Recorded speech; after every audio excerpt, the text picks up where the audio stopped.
Hello all of you, welcome back to my channel. मैं आज आप लोगों के लिए लेकर आ चुकी हूँ एक कलेक्टिव रीडिंग जिसका टॉपिक रहने वाला है कि आपकी तरफ कौन आ रहा है। कोई एक्स या फिर कोई न्यू पर्सन, कोई नेक्स्ट पर्सन आ रहा है। तो देखते हैं कि ये रीडिंग क्या आंसर्स देती है आपको। और ये रीडिंग जनरल है, कलेक्टिव है, तो हो सकता है कि आपकी सिचुएशन के साथ एक्यूरेटली रेजोनेट करे, पॉसिबल है ना करे। आपको ओपन माइंडेड होकर ये रीडिंग सुननी है। ये रीडिंग सभी ज़ोडिएक साइंस के लिए है, हर उम्र के व्यक्ति के लिए है, टाइमलेस है। आप जब भी इस वीडियो तक पहुंचेंगे यह आपके साथ तभी रेजोनेट करेगा, फिर चाहे आप इस वीडियो तक कितने भी समय बाद क्यों ना पहुंचे हों।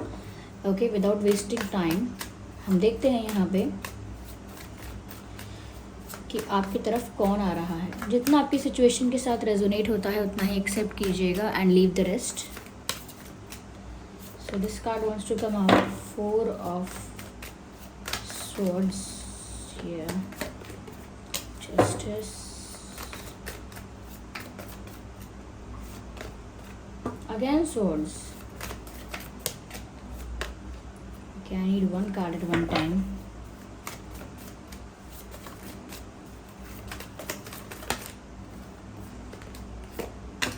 Wheel of Fortune.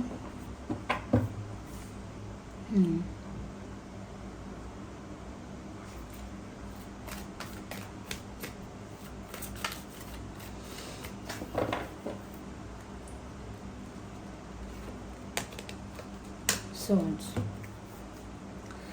तो व्यूअर्स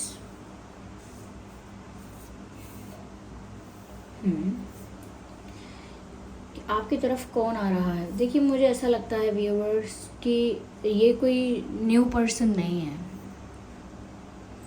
जिस तरह के मैसेजेस ऐसा लगता है ये कोई ऐसा पर्सन है जिसको आप जानते हैं, जिसके साथ आपका अच्छा खासा बॉन्ड रहा है, कनेक्शन रहा है, जिनके साथ आपने अच्छा वक्त बिताया है। अच्छा वक्त यानी काफ़ी समय बिताया है। इनसे फ्रेंडशिप अच्छी हो सकती है, इनके साथ रिलेशनशिप हो सकता है, लेकिन ऐसा कुछ कनेक्शन आपके साथ इनका रहा है। और कहीं ना कहीं मुझे ऐसा लगता है कि ये कनेक्शन धीरे धीरे थोड़ा अनफेयर भी हो गया था, या इनजस्टिस होने लगा इस सिचुएशन में। कुछ तो गलत होने लगा, कुछ तो रॉन्ग हो रहा था। तो मुझे लगता है कि कहीं ना कहीं आपके साथ ही गलत हो रहा था, बिकॉज यहाँ पर ऐसा लगता है कि जैसे जब डेस्टिनी फेवर में नहीं थी, जब कार्मिक साइकिल चल रही थी, तब आप इस सिचुएशन में बहुत सफ़र कर चुके हैं ऑलरेडी। ओके, दिख रहा है कोई मुझे यहाँ स्ट्रेस में, हेल्पलेस और होपलेस और बहुत ज़्यादा ब्लैंक और दुख से, टेंशन से घिरा हुआ इंसान। तो ये ऑलरेडी आप इस चीज़ को सफ़र कर रहे थे या कर चुके हैं। उस चीज़ से बाहर आ पाए हैं कि नहीं, वो अलग अलग डिपेंड करता है आप लोगों के अलग अलग सिचुएशंस पर। लेकिन ये चीज़ आपने ज़रूर फेस की। ये टेंशन, ये दुख, आप ये 8 ऑफ सोर्ड्स का कार्ड देख रहे हैं, ये बताता है कि किस सिचुएशन में आप स्टक थे, कितना पेन था, कितनी सफरिंग थी, कितना दुख था, और उसमें भी कोई क्लैरिटी नहीं थी, कोई सल्यूशन नहीं था। हेल्पलेस थे और होपलेस थे, कहीं ना कहीं फंस चुके थे और कुछ कर भी नहीं पा रहे थे अपने लिए। तो ऐसा दिख रहा है यहाँ पर कि ये किसी पर्सन ने आपको इस पोजीशन पर, इस सिचुएशन तक पहुँचा दिया कि आप इतने ज़्यादा टूट गए अंदर से और आपने बहुत सफ़र किया। वो आपके लिए एक इमोशनल ट्रॉमा रहा, एक इमोशनल ट्रॉमा आपके लिए रहा। और उसमें भी यहाँ पर ऐसा लगता है व्यूअर्स जैसे बहुत समय तक आपकी हीलिंग नहीं हुई और बहुत समय तक आपको जस्टिस भी नहीं मिला। क्योंकि एक सिचुएशन में जहाँ पर कुछ अनफेयर हुआ, कुछ इनजस्टिस हुआ और वो आपके साथ हुआ, तो आप डिज़र्व भी करते थे कि आपको जस्टिस मिले, आप डिज़र्व करते थे कि आपकी हीलिंग भी हो। लेकिन वो क्योंकि कार्मिक साइकिल थी, इस वजह से आपको वो उतना दुख फेस करना ही पड़ रहा था और उसमें कोई सल्यूशन भी निकल नहीं रहा था। मुझे यहाँ पर ऐसा लगता है व्यूअर्स कि जस्टिस का कार्ड यहाँ पर आ चुका है। जस्टिस आपको मिलने वाला है, ये इंसान लौट कर आएगा। जिसने भी आपको दुख दिया, जिसने भी आपको हर्ट किया है, जिसकी वजह से आपने इतना सफ़र किया है, वो इंसान लौट कर आएगा। जितना आपका पास्ट कार्मिक था, जितना पेन आपको मिलना था आपकी डेस्टिनी के अकॉर्डिंग, आपकी किस्मत के अकॉर्डिंग, वो आपको मिल चुका है एंड इट्स ऑलमोस्ट ओवर, क्योंकि अब जस्टिस का वक्त आ गया है। वो दुख की घड़ी समाप्त हुई, वो कार्मिक साइकिल एंड हुई या फिर अबाउट टू एंड है, यानी कि अगर वो कार्मिक साइकिल अभी पूरी तरह ख़त्म भी नहीं हुई है तो बस होने ही वाली है। जितना सफ़र करना था आपने किया है। अब आप जानना चाहते हैं कि आपकी लाइफ में क्या आ रहा है। देखिए, सबसे पहले तो मैं एक्स और नेक्स्ट से पहले आपको कहूँगी कि आपकी लाइफ में जस्टिस आ रहा है, और यहाँ पर 80% चांसेस ऐसे ही हैं कि जैसे ये कोई एक्स पर्सन है, क्योंकि उसी के साथ आपको जस्टिस भी मिल पाएगा जैसा जस्टिस आप डिज़र्व करते हो। जिस टाइप का न्याय आपको मिलना चाहिए, आप डिज़र्व करते हो, वो तभी मिल पाएगा जब ये आंसर या ये पर्सन लौट कर आएगा। और अब आपकी जो किस्मत है, जो आपका व्हील ऑफ फॉर्च्यून है, now it is turning in your favour. Okay, ये अब आपके फेवर में आ रहा है, क्योंकि किस्मत हमेशा साथ नहीं देती है, और जिस वक्त किस्मत साथ दे रही होती है उस वक्त हमारे गलत डिसीजन भी कभी कभी हमें फ़ायदा पहुंचाते हैं। क्यों? क्योंकि प्लैनेट्स फेवर में होते हैं। तो यहाँ पर ऐसा ही लगता है कि आपके प्लैनेट्स आपके फेवर में होने वाले हैं, आपकी डेस्टिनी आपका साथ दे रही है, उसमें आपको जस्टिस मिलेगा। जितने आपने आंसू बहाए हैं या जितना आप हर्ट हुए हो, जितना आपने ट्रॉमा फेस किया है, अब उसी के अकॉर्डिंग आपको फल मिलेगा, रिजल्ट मिलेगा, जस्टिस मिलेगा। जो आप डिज़र्व करते हो वो चीज़ें आप तक पहुंचेंगी और उसे कोई छीन नहीं सकता आपसे। तो डिवाइन खुद यहाँ पर आपको जस्टिस देना चाहते हैं। ईश्वर परमात्मा जिस भी एनर्जी पर, जिस भी गॉड पर, एनर्जी पर आपका फेथ है, आपका पूर्ण विश्वास है, वहीं से आपको जस्टिस मिल रहा है।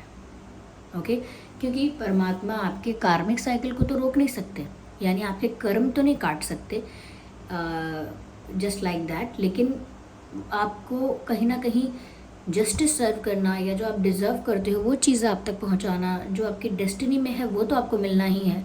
तो वो भी नहीं रोकते।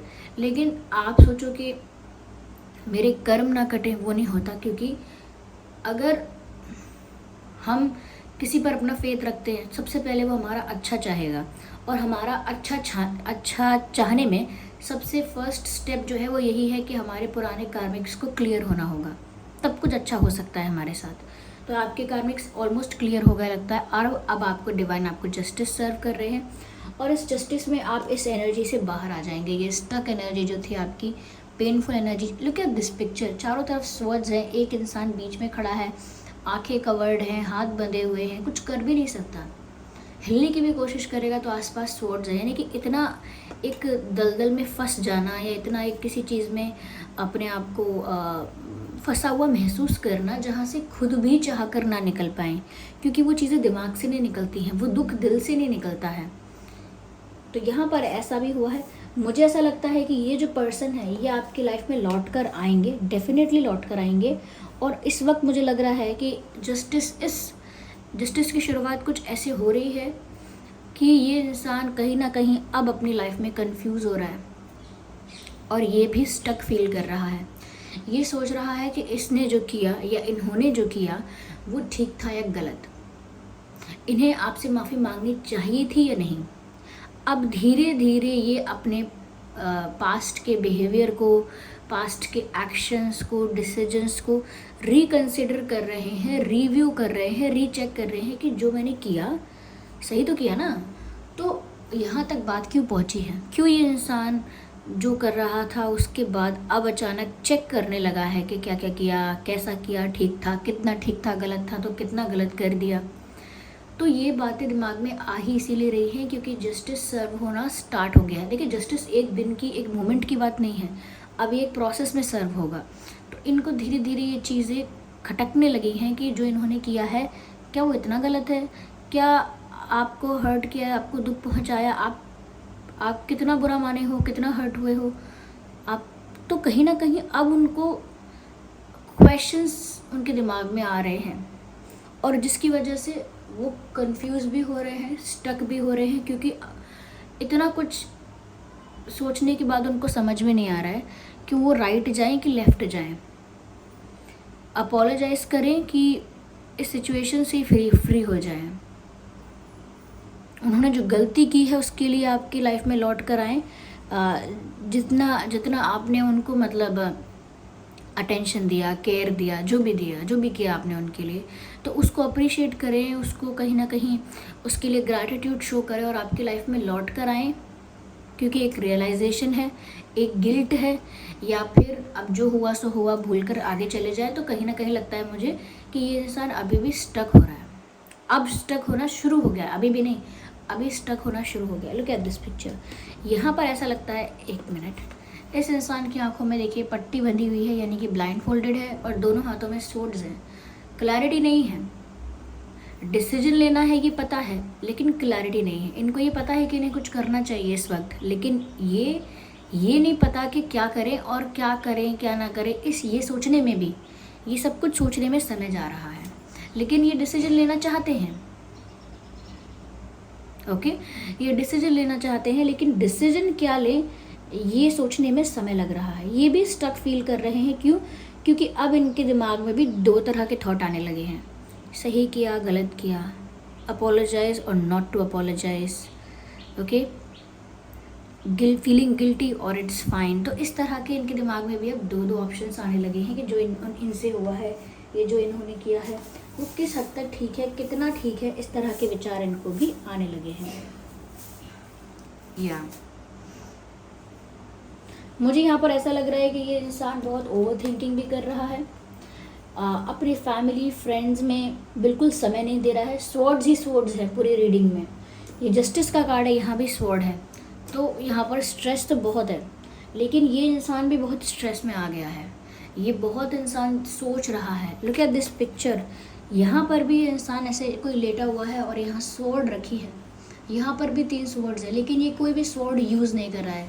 ही is just lying there and thinking about something. ये बस इंसान यहाँ चुपचाप लेटा है और सोच रहा है किसी बारे में कि अगर इसको कोई सोल्यूशन मिले, कोई क्लैरिटी मिले, तो ये स्वॉर्ड रखी है, ये इसे यूज़ कर सकेगा, एक डिसीजन ले सकेगा, एक एक्शन ले सकेगा, लेकिन वो कैसे लेगा जब तक एक कंक्लूजन पर नहीं आएगा। तो इनकी ओवर थिंकिंग चल रही है। देर आर पीपल और देर इज समथिंग, कहीं भी इनका ध्यान नहीं है।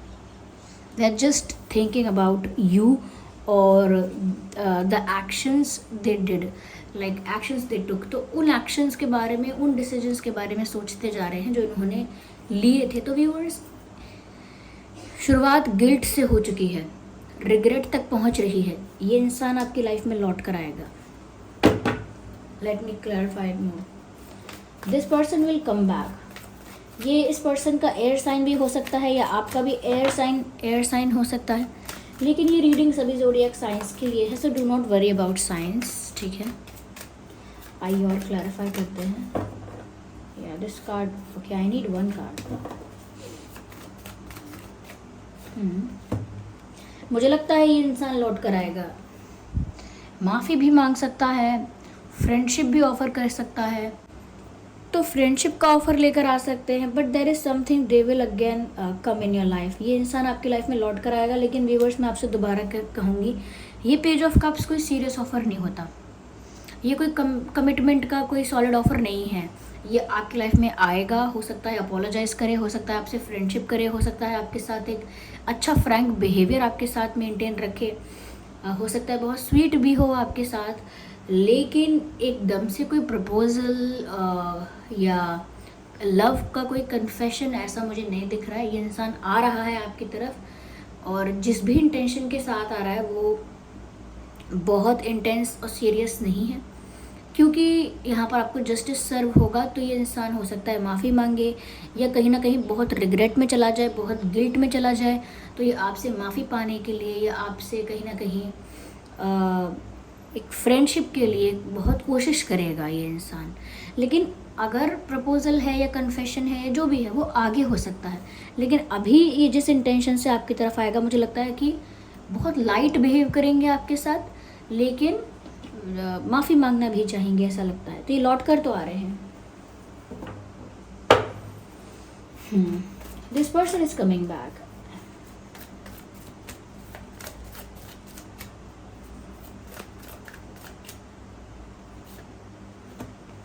यस, मैंने जो कहा था कि अभी तो ये एक फ्रेंडली ऑफ़र दे सकते हैं, या एक फ्रेंड की तरह से, या एक बहुत क्लियर इंटेंशन के साथ, एक दोस्त की तरह से, लाइट एनर्जीज़ में ये आपके पास आ सकते हैं अपोलोजाइज़ करने, आपको अप्रोच करने, कुछ भी। लेकिन आगे जाकर हो सकता है कि आपको कुछ सॉलिड सीरियस ऑफ़र करें, क्योंकि जो कार्ड आया है एस ऑफ पेंटिकल्स का, ये बताता है कि यहाँ पर कोई स्ट्रॉन्ग ऑफ़र, कोई सॉलिड ऑफ़र, कोई सॉलिड प्रपोजल हो सकता है। बट इन फ्यूचर अभी आपकी तरफ आएंगे तो बहुत लाइट एनर्जीज़ के साथ आएंगे, जैसा कि मैंने आपसे कहा है।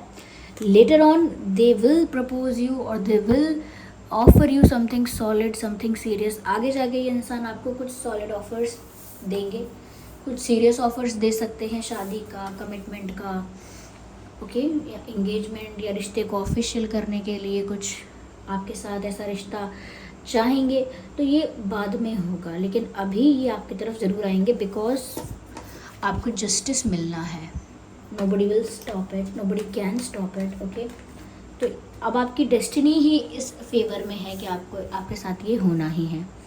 ठीक है, मैं एक कार्ड और लेती हूँ टू सी व्हाट्स नेक्स्ट। वैसे तो हमने देख लिया है कि प्रपोजल आएगा आगे जाके, हम आपके लिए भी देख लेते हैं यहाँ क्या है। और ओके, जैसे ही मैंने कहा कि आपके लिए भी देख लेते हैं, यहाँ पर हीलिंग का कार्ड आ गया है, टेम्परेंस का कार्ड है।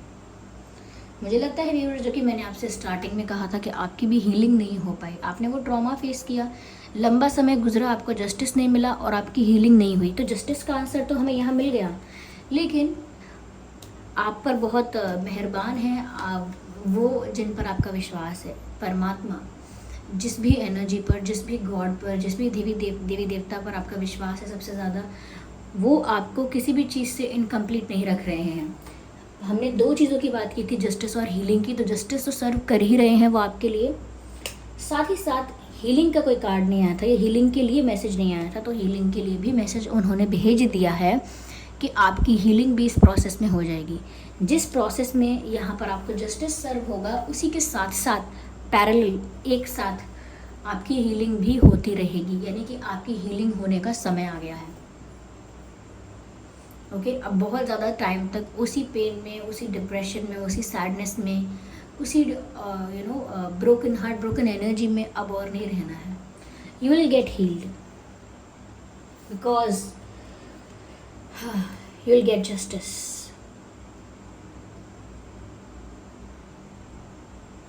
You are a God's child. You are protected.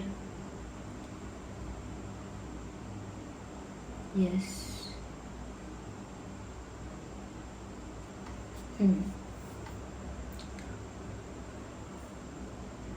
Viewers, ये जो पर्सन लौट के आएंगे आपके लाइफ में, आपको इनके साथ स्वीट होना है, इमोशनल होना है, जैसे भी बिहेव करना है वो आप पर डिपेंड करता है। लेकिन फिर भी इतना ज़रूर यहाँ पर गाइड किया जा रहा है कार्ड्स के अकॉर्डिंग कि जो भी आप करें, जो भी एक्शन लें, डिसीजन लें, बाद में माफ़ करना है, नहीं करना है, वॉटेवर, लेकिन अगर आपके मन में कोई डाउट्स या कोई क्वेश्चंस, कन्फ्यूजन्स बाकी हैं और वो क्लियर नहीं हुए हैं, उससे पहले कुछ एक्सेप्ट मत करना या उससे पहले कुछ बड़ा डिसीजन मत लेना। यानी कि अगर ये इंसान आपके पास लौट कर आता है और अगर आपको अपने क्वेश्चंस के सेटिस्फैक्ट्री आंसर मिल जाते हैं, आपके डाउट्स भी क्लियर हो जाते हैं और आपका कन्फ्यूजन भी ख़त्म हो जाता है, तो जो करना है करिए। लेकिन अगर ये इंसान आपके डाउट्स क्लियर ना कर पाए, आपका कन्फ्यूजन क्लियर ना कर पाए, आपको कहीं ना कहीं जो क्वेश्चंस थे उसका आंसर ना दे पाए और फिर भी कहीं ना कहीं आपसे माफ़ी मांग ले या आप माफ़ी दे दें या फिर सब कुछ वापस से रीस्टार्ट हो जाए, ये सब अच्छी चीज़ें हैं, लेकिन ये सब आपके कन्फ्यूजन, डाउट को और क्वेश्चंस को आगे लेकर जाएंगी, जिससे आगे प्रॉब्लम होगा। तो जब तक आपके हर एक सवाल का जवाब नहीं मिल जाता, तब तक आपको ज़्यादा पिघलने की ज़रूरत नहीं है। You know what I am saying? या बिकॉज ये आपके साथ हो रहा है क्योंकि डेस्टिनी आप ही के फेवर में है। Look at this cards, justice मिल रहा है, हीलिंग हो रही है, राइट टाइम है, ये हीलिंग का राइट टाइम है जस्टिस का, because this is in your favour. Okay, wheel of Fortune is in your favour.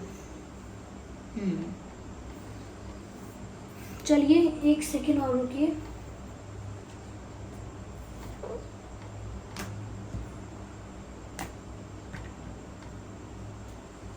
देखते हैं डिवाइन गाइडेंस क्या है।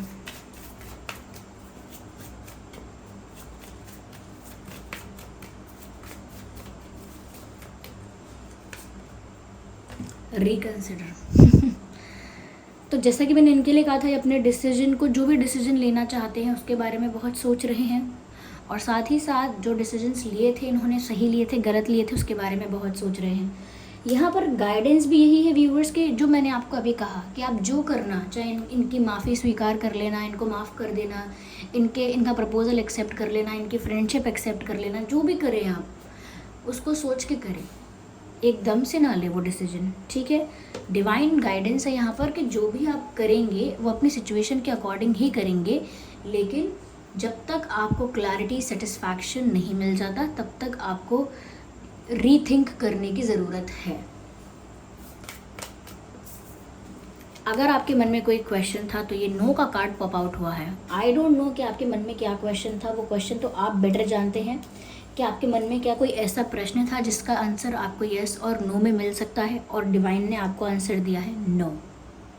सो थिंक अबाउट इट, ओके। एक कार्ड और लेते हैं।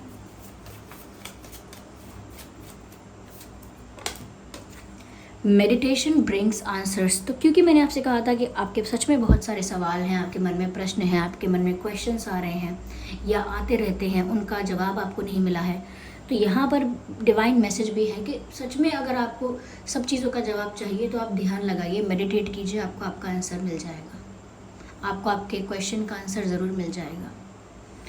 तो ये है रीडिंग। आई होप ये रीडिंग आपके लिए हेल्पफुल और रिलेटेबल रही है। अगर इस रीडिंग ने आपको थोड़ा भी गाइड किया है तो वीडियो को लाइक करें, कमेंट करके बताएं कि ये रीडिंग कितने % आपकी सिचुएशन से रेजोनेट करती है, और बताएं कि कौन सा पार्ट ज़्यादा आपकी सिचुएशन से रिलेट करता है, कौन सा मैसेज बिल्कुल आपके लिए एक्यूरेटली एप्लीकेबल है, कमेंट करके बताएं।